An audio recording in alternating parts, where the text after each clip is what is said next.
Ya, pemirsa terima kasih karena masih di Halo Indonesia dan pada hari Jumat ini sebelum Minggu Paskah, umat Kristiani memperingati kematian Yesus Kristus. Dan untuk mengetahui seperti apa jalannya ibadah Jumat Agung, kita telah terhubung dengan reporter kami Gegap Imam Pribadi yang sejak tadi pagi sudah memantau jalannya kegiatan ibadah di HKBP Kebun Jeruk, Kembangan, Jakarta Barat. Ya, silakan Mbak Di. Ya, baik. Terima kasih, Dito dan Vince. Peringatan wafatnya Isa Al-Masih atau Jumat Agung dilaksanakan di berbagai gereja di Jakarta. Dan kegiatan tersebut, peringatan tersebut juga diisi dengan berbagai kegiatan seperti misa untuk umat Katolik dan juga kebaktian khusus bagi umat Kristen Protestan. Dan seperti pantauan dari tim Halo Indonesia pada pagi ini, di mana jemaat yang menghadiri gereja HKBP Kebun Jeruk Jakarta Barat ini melampaui ketersediaan tempat duduk yang ada. Dan ibadah tersebut sudah dilaksanakan juga sejak pukul 6 pagi tadi, dan saat ini sudah bersama kami pendeta fungsionaris dari gereja HKBP Jakarta Barat, Pendeta Sampai Waru. Ya, selamat pagi Pak Waru, gimana kabarnya hari ini? Selamat pagi, luar biasa, puji Tuhan. Iya. Pak Waru, mohon dijelaskan makna dari peringatan Jumat Agung itu memiliki makna apa, Pak? Jumat Agung ini menjadi kesempatan bagi seluruh umat Kristen, termasuk juga jemaat yang ada di HKBP Kebun Jeruk, untuk memperingati, sekaligus juga merayakan, memperingati penderitaan dan kematian Yesus Kristus sebagai cara Allah untuk mewujudkan kasih-Nya kepada dunia ini, bahwa Allah melihat mustahil bagi umat manusia yang berdosa beroleh keselamatan dan hidup yang kekal itu.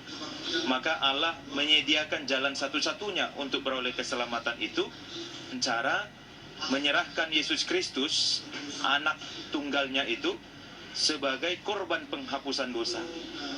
Jadi dengan Jumat Agung ini, seluruh umat Kristen, termasuk jemaat HKBP Kebun Jeruk, memperingati penderitaan dan kematian Yesus Kristus itu, sekaligus juga merayakan bahwa Allah sendiri di dalam Yesus Kristus telah menyediakan jalan untuk beroleh keselamatan dan hidup yang kekal itu.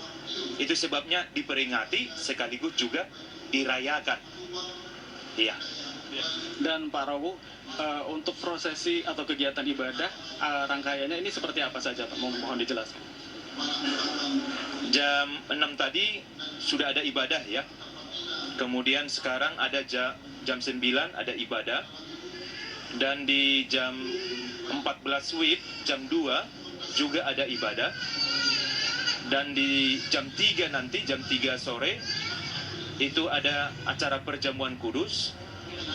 Dikondisikan mengikuti peristiwa penderitaan dan kematian Yesus Kristus, di mana dalam kitab Injil dijelaskan bahwa Yesus itu disalibkan pada jam 9 pagi di hari Jumat dan meninggal pada jam 3 sore di hari Jumat. Itu sebabnya dikondisikan ibadah ini berlangsung di jam 2 sebagai saat hening untuk memperingati detik-detik penderitaan, puncak penderitaan sampai kematian Yesus Kristus di kayu salib. Lalu dilanjutkan pada jam 3 ada acara perjamuan kudus.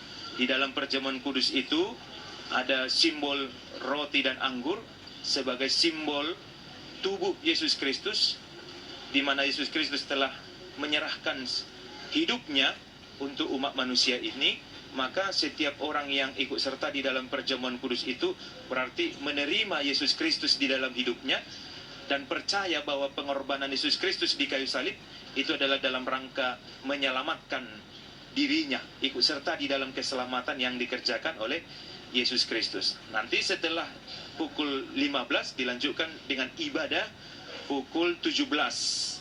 Ya, dan juga nanti dilanjutkan dengan perjamuan kudus. Jadi dalam satu hari ini ada 2 kali perjamuan kudus berlangsung. Ya. Ya, baik Pak Waru. Selanjutnya untuk khutbah yang diberikan oleh pengkhutbah atau pendeta ini, mungkin ada tema-tema khusus yang ingin disampaikan kepada jemaat pada hari ini. Mohon dijelaskan Pak Waru. Ya. dalam khotbah itu menegaskan peristiwa penderitaan dan kematian Yesus Kristus itu, sekaligus juga mengingatkan kembali jemaat untuk bisa ikut serta di dalam penderitaan dan kematian Yesus Kristus itu, sehingga jemaat boleh menginternalisasi, ya, memasukkan itu di dalam pengalaman imannya. Dengan demikian jemaat ada kesadaran bahwa hidupnya telah diselamatkan oleh Yesus Kristus. Dengan demikian sebagai orang yang telah diselamatkan patut bersyukur atas keselamatan itu, dan di dalam kehidupan sehari-hari semakin bergiat di dalam segala hal perbuatan yang baik. Dan inilah yang mencirikan, ya, keunikan kekristenan, bahwa keselamatan itu tidak diusahakan dari bawah, melainkan itu adalah pemberian Allah yang diterima melalui iman kepada Yesus Kristus. Dan setiap orang yang beriman kepada Yesus Kristus bersungguh-sungguh melakukan perbuatan yang baik sebagai ungkapan rasa syukurnya atas keselamatan yang telah diterimanya di dalam Yesus Kristus. Demikian. Ya, Pak, kami pantau dari pagi mulai dari siang ini begitu banyak jemaat yang hadir hingga melampaui keterbatasan tempat duduk gitu, Pak. Berapa jumlah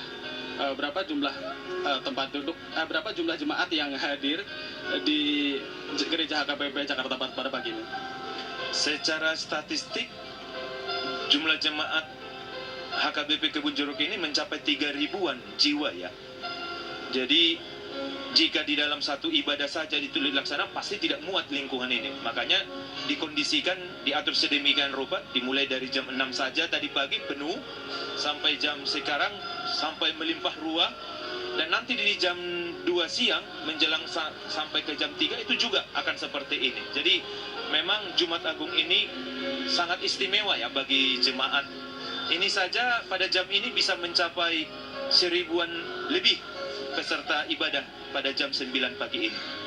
Baik, terima kasih Pendeta Waru dan Dito Vince serta pemirsa.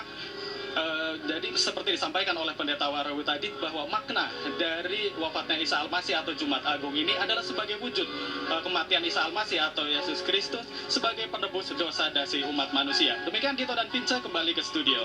Baik, terima kasih Badi dari HKBP Kebon Jeruk atas laporan Anda. Iya. Dan ya memang perayaan Jumat Agung sebenarnya rangkaian, ya, Iya, minggu atau rangkaian. pekan suci, mulai dari Minggu Palem sampai Paskah nanti. Mudah-mudahan tidak hanya dimaknai untuk umat atau jemaat Kristen dan juga Katolik saja, tapi ini juga membawa kedamaian tentunya untuk umat manusia seluruhnya, ya. Iya, betul. Karena